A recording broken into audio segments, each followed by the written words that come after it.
Y no las menciono, pero hay muchas. Usted le pregunto, si le preguntara, dame 10 denominaciones, seguramente me dan 10 fácil. Hay muchas denominaciones, pero no todas son iguales. No todas las iglesias son iguales, tienen la misma doctrina.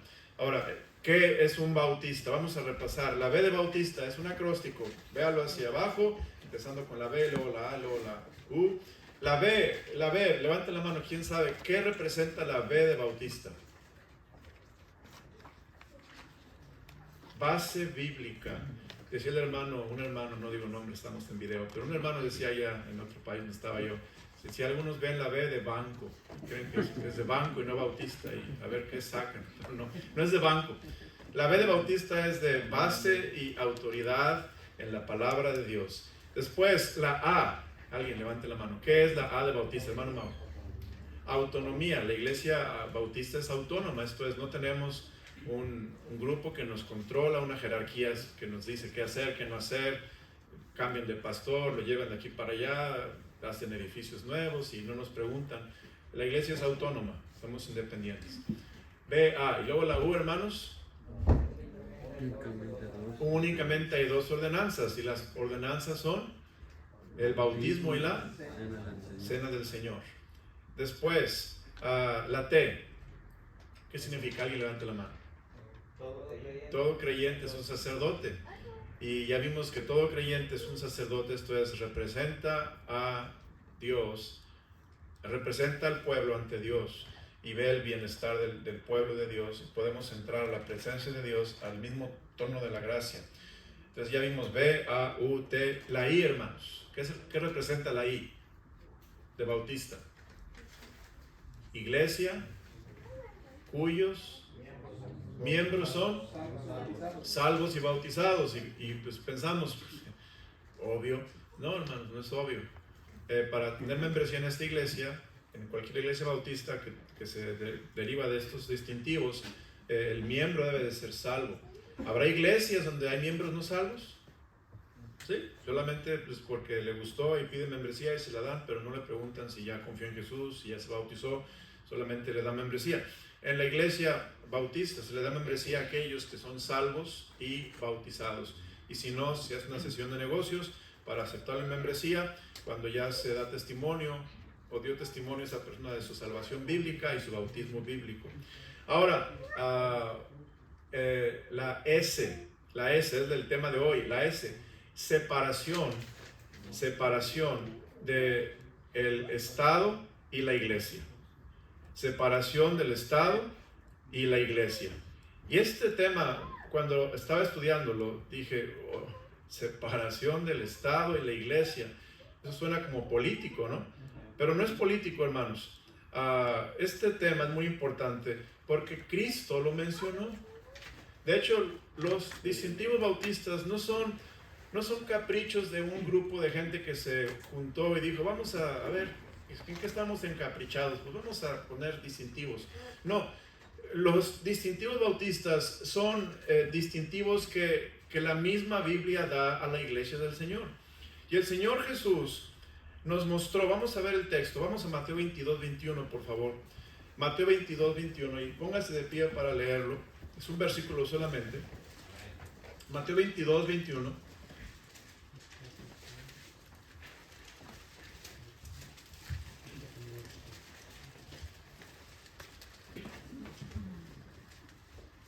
Mateo 22, versículo 21. ¿Ya lo encontró? ¿Un amén? Porque leámoslo juntos, hermanos, a las 3. 1, 2, 3. Le dijeron, de César, y les dijo, dad pues a César lo que es de César, y a Dios lo que es de Dios. Una vez más.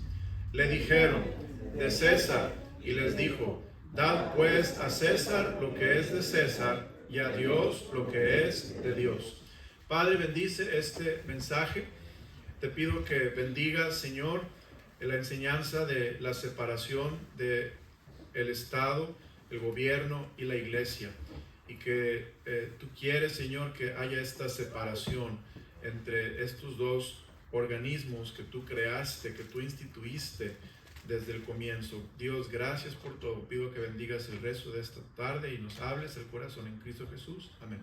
Amén. El gobierno, hermanos, el gobierno, ¿quién lo instituyó, hermanos?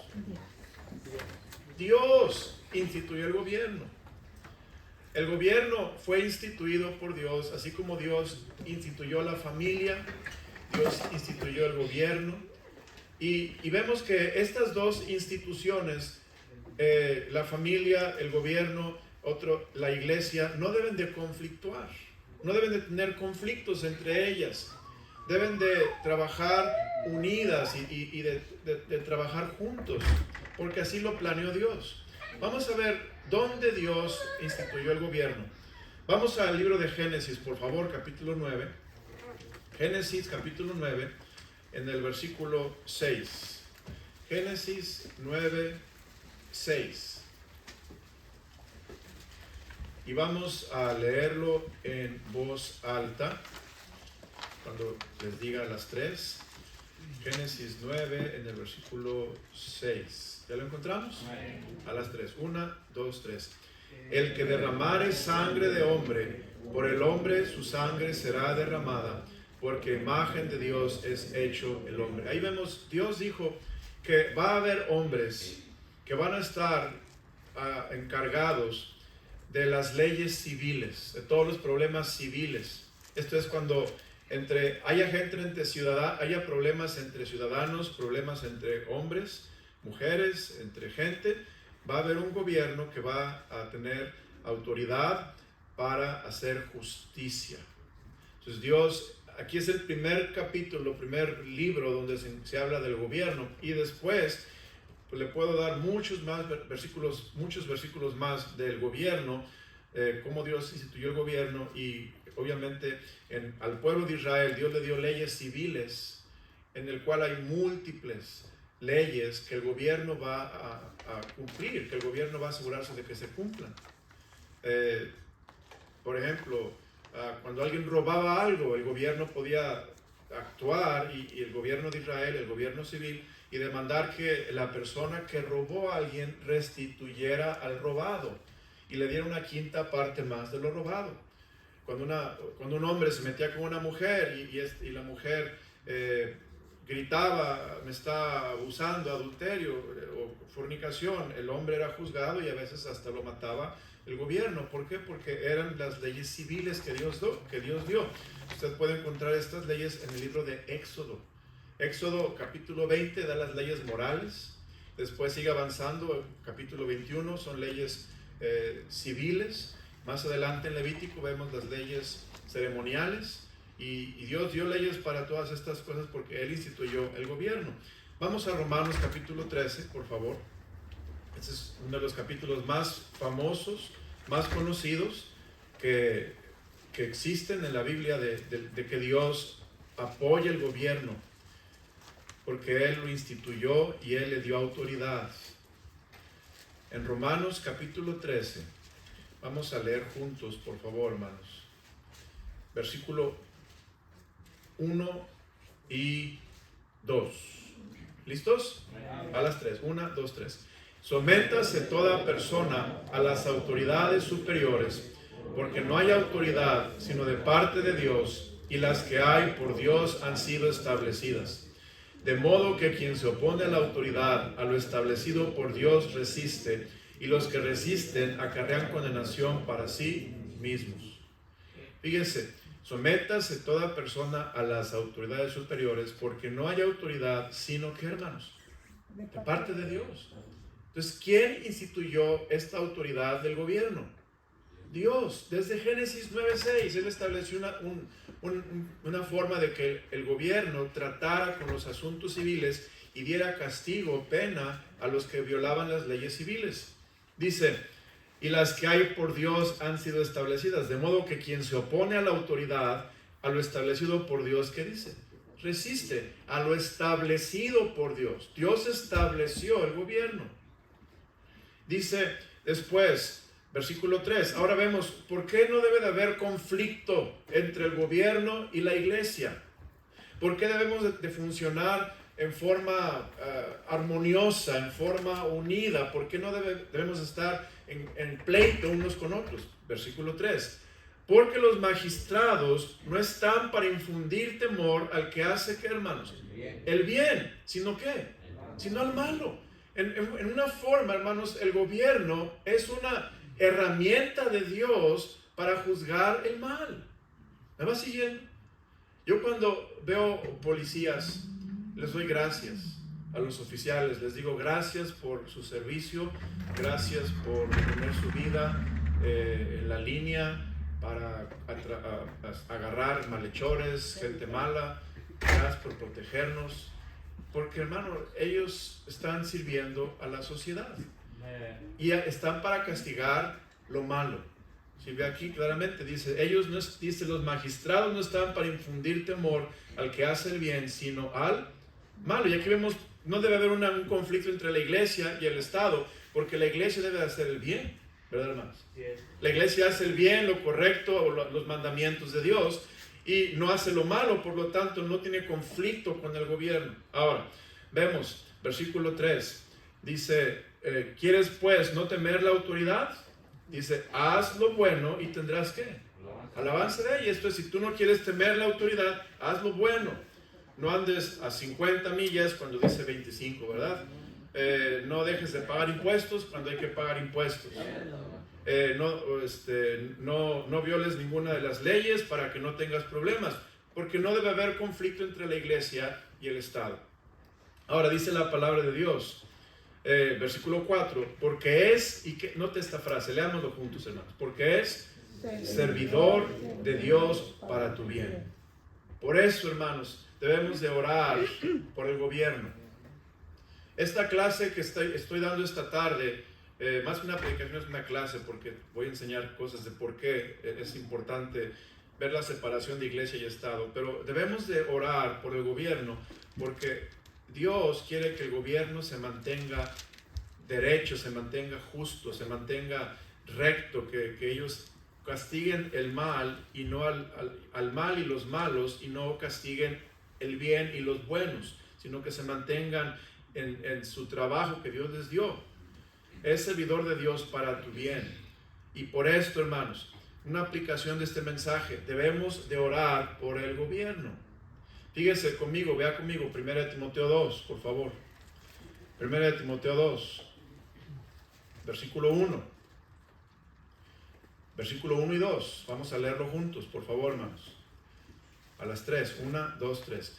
Exhorto ante todo a que se hagan rogativas, oraciones, peticiones y acciones de gracias por todos los hombres, por los reyes y por todos los que están en eminencia, para que vivamos quieta y reposadamente en toda piedad y honestidad, porque esto es bueno y agradable delante de Dios nuestro Salvador, el cual quiere que todos los hombres sean salvos y vengan al conocimiento de la verdad. Dios quiere que yo ore por el gobierno.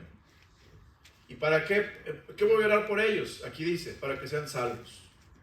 Porque si ellos son salvos, ellos van a gobernar con el temor de Dios. Ellos van a gobernar entendiendo que están sirviendo a Dios. Dios los instituyó en esta tierra para castigar el mal y al malo. Y si yo oro por el gobierno, Dios va a honrar mi oración y va a bendecir un país donde hay cristianos creyentes orando por sus autoridades.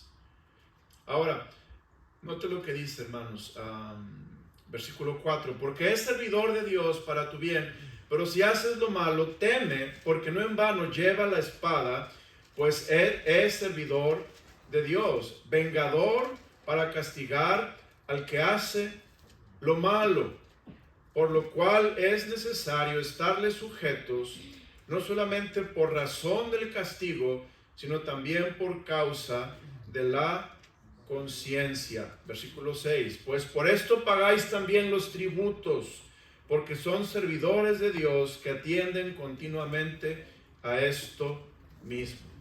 Ok, entonces vemos que el gobierno trata con el ámbito terrenal. El gobierno, hermanos, trata con las leyes civiles, trata con pavimentación de calles, puentes, drenaje, alumbrado público, cortes, Suprema Corte, autoridades civiles, judiciales, políticas. El gobierno trata todo esto, y esto la Biblia lo menciona como un ámbito terrenal. El gobierno es el ámbito terrenal donde Dios se usa este gobierno para que este gobierno le sirva a Él y hagan y castiguen el mal y castiguen a los malos, y el que hace el bien no tenga temor, sino viva quieta y reposadamente. Ahora, la iglesia, hermanos, es el ámbito celestial. La iglesia es el ámbito de lo celestial, el gobierno es el ámbito de lo terrenal, y ambos no deben de conflictuar, esto es, deben de estar separados. La iglesia haciendo lo espiritual y el gobierno haciendo lo terrenal. Son totalmente diferentes. Y no debe haber un conflicto. Y Dios dice, dad al César lo que es del César. Esto es, la moneda, muéstramela. Y le enseñaron la moneda. ¿De quién es la imagen? Pues de César. Entonces dale al César lo que es del César y a Dios lo que es de Dios. Dios no está en contra del gobierno. Dios no está en contra de que apoyemos y nos sometamos al gobierno humano, porque Él mismo lo instituyó. Ahora, vemos...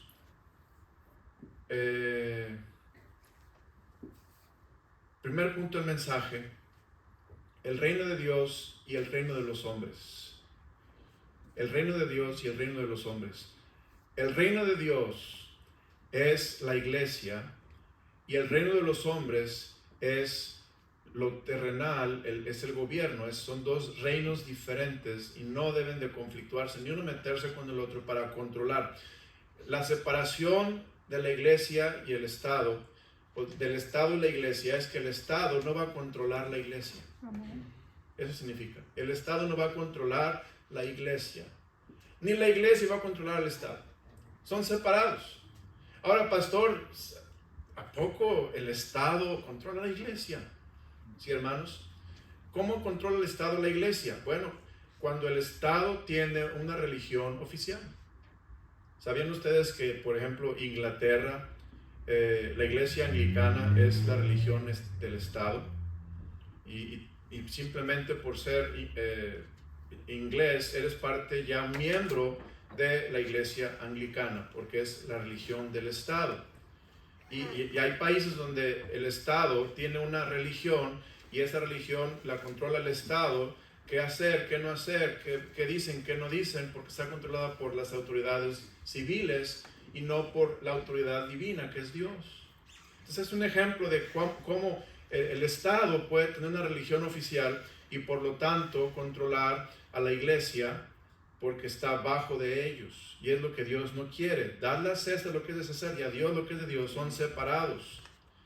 Ahora, en los países comunistas, el Estado controla la iglesia. Hay países comunistas donde el Estado dice quién se puede reunir, cuándo se pueden reunir, qué pueden hacer, qué no pueden decir. Y a veces hay países comunistas donde la iglesia no se puede ni siquiera congregar, porque la iglesia controla, el Estado controla a la iglesia. Eso sucede en países comunistas como por ejemplo Corea del Norte, China, países donde la iglesia no puede ni siquiera congregarse porque el Estado está controlando a la iglesia y no los dejan hacer lo que Dios quiere que hagan. Y es lo que Dios no quiere, precisamente.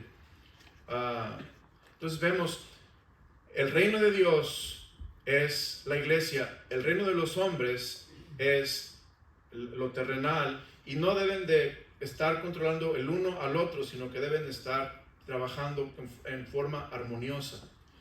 Vea conmigo Juan 18:36. Vamos a Juan 18:36, por favor, en sus Biblias. Juan 18:36.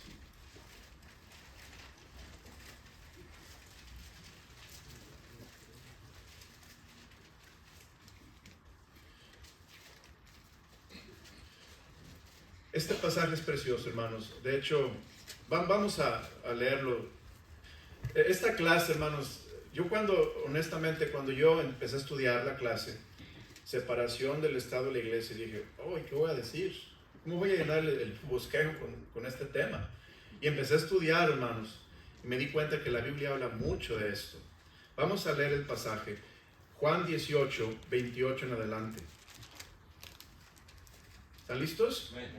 Síganme con sus ojos en este pasaje. Llevaron a Jesús de casa de Caifás al pretorio. Era de mañana, y ellos no entraron en el pretorio para no contaminarse y así poder comer la Pascua. Entonces salió Pilato a ellos y les dijo: ¿qué acusación traes contra este hombre? Respondieron y le dijeron: si este no fuera malhechor, no te lo habríamos entregado. Entonces les dijo Pilato: tomadle vosotros y juzgadle según vuestra ley. Y los judíos le dijeron: a nosotros no nos está permitido dar muerte a nadie, para que se cumpliese la palabra que Jesús había dicho, dando a entender de qué muerte iba a morir. Entonces Pilato volvió a entrar en el pretorio y llamó a Jesús y le dijo: ¿eres tú el rey de los judíos? Jesús le respondió: ¿dices tú esto por ti mismo o te lo han dicho otros de mí? Una pausa aquí, hermanos. Pilato el gobernador, está preocupado si de veras Jesús es el rey de los judíos en el ámbito terrenal. Y sabemos que, hermanos, ese no es el plan de la primera venida. El plan de la primera venida es establecer el reino de Dios en forma espiritual, ¿se acuerdan? No, Dios no vino a establecer un reino terrenal en la primera venida, hasta la segunda venida. Entonces Pilato, el gobernador, sintiéndose intimidado por Jesús, que dice que es el rey de los judíos, le pregunta a Jesús: Jesús, ¿eres tú el rey de los judíos? Y Jesús le responde: ¿dices tú esto por ti mismo o te lo han dicho otros de mí? Esto es, ¿quién te dijo que soy el rey de los judíos? ¿Tienes temor? Pilato le respondió: ¿soy yo acaso judío? Tu nación y los principales sacerdotes te han entregado a mí. ¿Qué has hecho? Respondió Jesús. Mire lo que dice: mi reino no es de este mundo. Si mi reino fuera de este mundo, mis servidores pelearían para que yo no fuera entregado a los judíos, pero mi reino, ¿qué dice, hermanos? No es de aquí. Qué hermosa respuesta dio Jesús. Mi reino no es terrenal, mi reino es celestial. Y la iglesia o los discípulos van a ser el reino de Dios aquí en la tierra, y vamos a estar trabajando para el reino de los cielos, y no vamos a conflictuar de ninguna manera con el reino terrenal. Y note lo que dice la escritura. Le dijo entonces Pilato: ¿luego eres tu rey? Respondió Jesús: tú dices que yo soy rey. Esta frase, hermanos, tú dices que yo soy rey, no está aludiendo a Pilato, no está dándole largas a Pilato. Pues tú dices, no. Esta forma de responder de Jesús es una aseveración. Tú dices que yo soy rey, esto es, yo soy rey. Jesús le dice a Pilato: yo soy rey. Pero obviamente Pilato entiende que él es rey, no un rey terrenal presente, pero un rey celestial eterno. Y note lo que dice 37. Le dijo entonces Pilato: ¿luego tú eres rey? Respondió Jesús: tú dices que yo soy rey. Yo para esto he nacido y para esto he venido al mundo, para dar testimonio a la verdad. Todo aquel que es la verdad oye mi voz. Esto es, mi reino tiene que ver con la verdad. Mano, qué bendición que el reino de Dios tiene que ver con la verdad de Dios, hermanos. ¿La iglesia qué es? La iglesia es columna y baluarte de la verdad. ¿Y qué es la verdad? La verdad es Jesús y su palabra, hermanos. Jesús dijo: yo soy el camino y la verdad y la vida, y nadie viene al Padre si no es por mí. Y está hablando Jesús de asuntos celestiales, asuntos espirituales, asuntos eternos. Y qué importante, hermanos, es estar bien en los ámbitos del ser humano, el ámbito terrenal y el ámbito celestial, porque de esa manera vamos a vivir en paz, hermano. Dios nos enseña qué importante es no solamente enfocarme en lo celestial, pero también en lo terrenal, porque de esta manera yo vivo en paz. Yo estoy bien. Después, versículo 38 sigue adelante, pero aquí en este pasaje les quise mostrar cómo la Biblia enseña dos ámbitos, terrenal y celestial. El reino de los hombres aquí en la tierra, el gobierno, y el reino de Dios en el cielo, y la iglesia que está representando al reino de Dios aquí en la tierra. Y el Estado no debe controlar la iglesia, ni la iglesia debe controlar al Estado. Debemos de ser independientes y respetarnos unos a los otros. Ese es el plan de Dios. Ahora, seguimos adelante, hermanos. Hay que obedecer las autoridades humanas, ya hablé de esto. Después, ¿qué pasa cuando hay control del Estado sobre la iglesia? ¿Qué pasa cuando hay control del Estado sobre la iglesia? Bueno, cuando el Estado controla la iglesia, se rompen principios básicos de la iglesia. Primer principio, hermanos. Si el Estado dice, yo quiero que esta sea la religión oficial, entonces todos los que sean de esa nacionalidad automáticamente son miembros de esa iglesia, ¿verdad? Eso en cierta manera pasaba en México cuando yo crecía, y sobre todo pasa en los pueblos. En los pueblos hay una religión oficial donde el gobierno controla y están allí sujetos a lo que dice el gobierno, y ellos son la autoridad. Pero si vemos este principio, se rompe lo que significa ser bautista, que es un distintivo bíblico: iglesias cuyos miembros sean salvos y bautizados. Pero si hay iglesia oficial, donde todos los que tienen una nacionalidad van a ser automáticamente miembros, entonces va a haber gente inconversa como miembros de la iglesia. Y Dios no quiere eso. Dios quiere que los miembros sean salvos y bautizados por voluntad propia, y ellos escojan creer en Jesús como Salvador personal, y ellos deseen conocer la verdad, hermanos. Y eso es bien importante. Yo quiero conocer la verdad. Nunca se me va a olvidar una vez que andaba tocando puertas y la persona que me abrió la puerta me dijo, dígame qué es la verdad, porque muchas personas tocan las puertas. Yo le respondí, la verdad es Jesucristo. La verdad es la palabra de Dios. El evangelio es la verdad. Todo lo que diga la Biblia es verdad, y esa es la verdad que queremos conocer. Pero principalmente la verdad está encarnada, personificada en Jesucristo. Amén. Bueno, entonces, cuando hay control del Estado sobre la iglesia, se rompe el principio de iglesias cuyos miembros sean salvos y bautizados. Cuando hay control del Estado sobre la iglesia, se rompe el principio de la autonomía de la iglesia local. Imagínense que el gobierno dice, no se pueden congregar. Eso lo dicen en China. No se pueden congregar, lo dicen en Corea del Norte. En muchos países de África, el gobierno dice, la iglesia no se puede congregar, porque están controlando la iglesia del Señor. Y Dios dice, no, debe haber una separación. Dale a César lo que es del César, a Dios lo que es de Dios. Y la iglesia no controla, el Estado no controla la iglesia, ni la iglesia controla el Estado. Hay una separación de los dos organismos que están instituidos por Dios para cada uno cumplir su función, para que haya una hermosa armonía y por lo tanto haya una paz en ese país. Bueno, cuando las autoridades humanas y la autoridad divina conflictúan, ¿qué pasa, hermanos? ¿Qué pasa cuando el gobierno dice no se pueden congregar?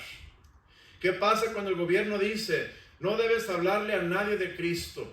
¿Qué pasa cuando el gobierno dice no puedes alabar a Dios, no puedes orar a Dios? Bueno, usted sabe qué pasa. En la Biblia nos enseña qué hizo Daniel cuando le dijo al rey no puedes orar a Dios. Él oraba, ¿verdad, hermanos? Él oraba. Pero Daniel, si tú oras, vas a irte al foso de los leones, ¿se acuerdan, hermanos? Y Daniel se fue al foso de los leones. ¿Qué pasó cuando el rey dijo nadie se puede hincar a nadie que no sea yo? Y nadie puede adorar a nadie que no sea yo. Y Sadrach, Mesach y Abednego, cuando oyeron las trompetas y los címbalos y todo eso, no se hincaron y los echaron al horno de fuego, ¿se acuerdan, hermanos? Y ellos dijeron, pues tenemos que hacer lo que es correcto, tenemos que hacer lo que es la voluntad de Dios. Y en ese horno de fuego, hermano, vemos que ahí estaban Sadrach, Mesach y Abednego, y el rey estaba tan enojado que el que los echó acabó muriendo, pero vio dentro allí a los 3 jóvenes que andaban sin ser dañados por el fuego, y una cuarta persona que era como un Dios, que yo creo que era el Señor Jesús, librándolos. Entonces vemos qué hacer cuando el Estado quiere controlar la iglesia. Bueno, lo que tenemos que hacer, obviamente, es hacer lo que hizo Daniel, lo que hizo Sadrach, Mesach y Abednego, lo que hizo Pablo en las Escrituras. Hermano, Pablo le decían, tú no puedes predicar, vete de aquí. ¿Qué hacía Pablo, hermanos? Predicaba. Y lo metían preso. Y luego Dios en Hechos capítulo 12 lo rescataba de la cárcel con un milagro, y las cadenas se le caían y él pudo salir de la cárcel sin que nadie lo viera. Y el carcelero se iba a matar cuando Pablo salió y le dijo, no te mates, aquí estamos todos. Y fue cuando él fue salvo, hermanos. Cuando la iglesia obedece a Dios, la iglesia va a ser un testimonio de el Señor Jesucristo y del poder de Dios y de la importancia de vivir para Cristo, y cómo otras personas van a venir al Señor Jesús también. Vea lo que dice la Escritura. Hechos capítulo 4, por favor. Hechos 4, versículo 19. Vamos a leerlo todos juntos, por favor, hermanos. Hechos 4, 19.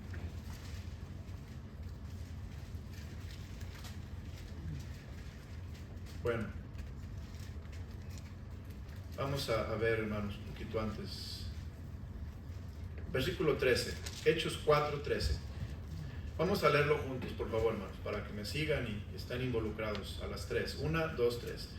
Entonces, viendo el denuedo de Pedro y de Juan, y sabiendo que eran hombres sin letras y del vulgo, se maravillaban, le reconocían que habían estado con Jesús. Y viendo al hombre que había sido sanado, que estaba en pie con ellos, no podían decir nada en contra.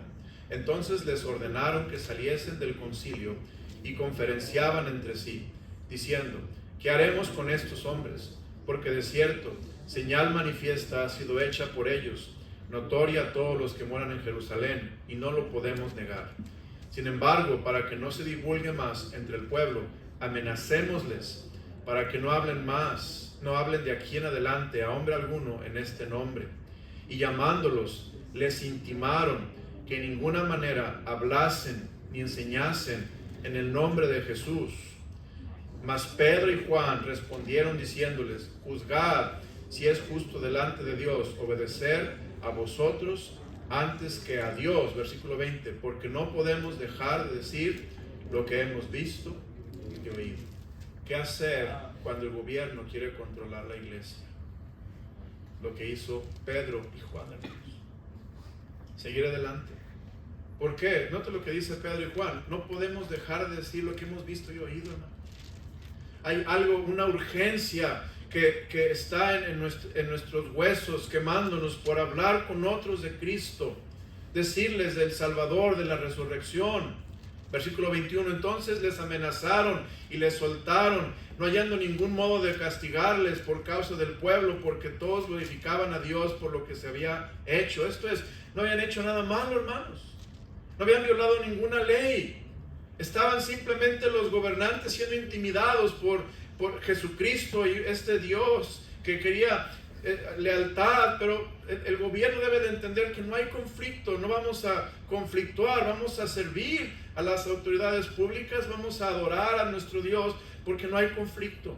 Entonces ellos les amenazaron y les soltaron, no hallando ningún modo de castigarles por causa del pueblo, porque todos glorificaban a Dios por lo que se había hecho, ya que el hombre en quien se había hecho este milagro de sanidad tenía más de 40 años. Vamos a ver Hechos 5, 17. ¿Se fija, hermanos, cómo este caso sí existía ya desde entonces? Conflicto contra el Estado y la iglesia. Por eso Dios dice, dad a César lo que es de César y a Dios lo que es de Dios. Hermanos, gracias a Dios por este país en que vivimos. Gracias a Dios, hermanos. Denle gracias a Dios. Hay países donde de veras el gobierno no te deja congregarte, no te deja predicar, no te deja salir a hablar de Cristo, no puedes decir que eres cristiano, te pueden matar, encarcelar. Gracias a Dios porque tenemos libertad en este país. Oremos por este país para que no sea como otros países donde no hay libertad y el gobierno quiere controlar la iglesia del Señor. Hechos 5, versículo 17 al 29. Dice la Escritura. Entonces levantándose, leámoslo juntos a las 3, 1, 2, 3. Entonces levantándose el sumo sacerdote y todos los que estaban con él, esto es, la secta de los saduceos, se llenaron de celos y echaron mano a los apóstoles y los pusieron en la cárcel pública. Mas un ángel del Señor, abriendo de noche las puertas de la cárcel y sacándolos, dijo: id y puestos en pie en el templo, anunciad al pueblo todas las palabras de esta vida. Habiendo oído esto, entraron de mañana en el templo y enseñaban. Entre tanto vinieron el sumo sacerdote y los que estaban con él, y convocaron al concilio y a todos los ancianos de los hijos de Israel, y enviaron a la cárcel para que fuesen traídos. Pero cuando llegaron a los alguaciles, no los hallaron en la cárcel. Entonces volvieron y dieron aviso, diciendo: por cierto, la cárcel hemos hallado cerrada con toda seguridad, y los guardas afuera de pie ante la puerta, mas cuando abrimos, a nadie hallamos dentro. Cuando oyeron estas palabras, el sumo sacerdote y el jefe de la guardia del templo y los principales sacerdotes dudaban en qué vendría a parar aquello. Pero viniendo uno, les dio esta noticia: he aquí los varones que pusiste en la cárcel están en el templo y enseñan al pueblo. Entonces fue el jefe de la guardia con los alguaciles y los trajo sin violencia, porque temían ser apedreados por el pueblo. Cuando los trajeron, los presentaron en el concilio, y el sumo sacerdote les preguntó, diciendo: ¿no os mandamos estrictamente que no enseñáis en ese nombre? Y ahora habéis llenado a Jerusalén de vuestra doctrina, y queréis echar sobre nosotros la sangre de ese hombre. Respondiendo Pedro y los apóstoles dijeron: es necesario obedecer a Dios antes que a los hombres. Cuando hay un conflicto, hermanos, entre autoridades, ¿a quién vamos a obedecer? A Dios. A Dios. Estaba enseñando una clase de consejería matrimonial y había una pregunta en el estudio de esta clase: ¿qué haría una esposa si su esposo le pide que haga algo que va contra los mandamientos de Dios? Y vemos, está el caso clásico de Abigail allá en la Biblia, cuando David iba a destruir a todos los de la ciudad de Nabal, ¿verdad? Y Abigail no fue con su esposo, pero fue directamente con David para que no destruyese a todos los inocentes que no tienen nada que ver con el pecado de su esposo Nabal. Y vemos que Abigail obedeció a Dios. Ella buscó el bienestar del pueblo y hizo algo espiritual, algo sabio, algo muy prudente.